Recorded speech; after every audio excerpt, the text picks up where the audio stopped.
Jay here. Today's beer review will be on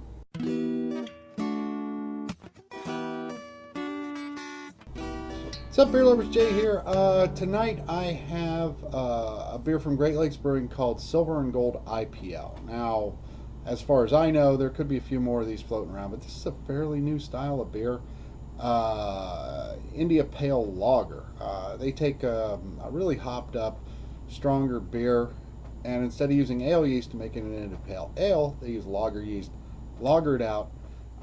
For anybody that's seen my ale versus lager video, this should in fact drop most of the flavors of the hops right out of the beer. So that's what an India Pale Ale is, or a Pale Lager is basically an India Pale Ale that they've switched to a lager yeast, which should change some of the flavor profiles and make it more like a lager, which means less flavor but a very clean finish to a beer.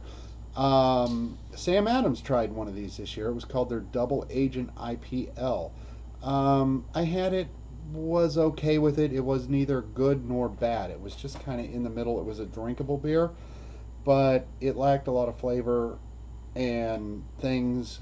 And if my experience with Sam Adams is anything like it's going to be with this, it left me disappointed and wondering why on earth they even made this style, because it's pointless to throw that amount of hops in a beer just to have the flavor drop out of the beer.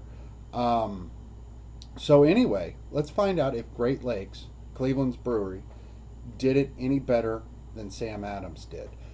This beer has an 86 score from Beer Advocate. The bros rank it a little bit higher at 87. It is 7.5 ABV. Let's crack it open, see how it is. Maybe GLBC can do it a little better than Sam Adams. I'm actually kind of rooting for Cleveland on this one.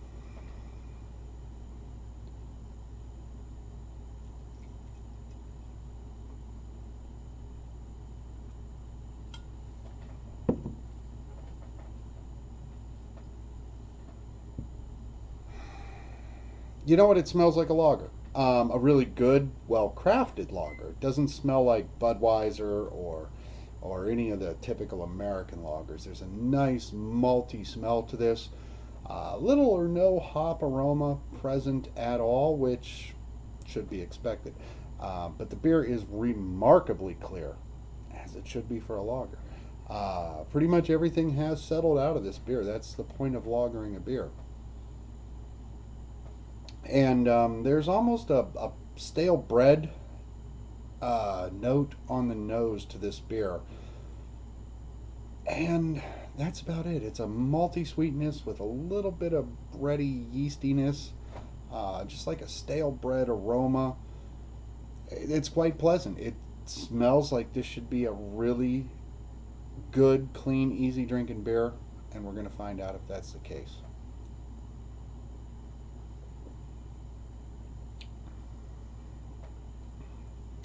Well, although it doesn't look like it in the glass, the carbonation is really, really heavy on this beer.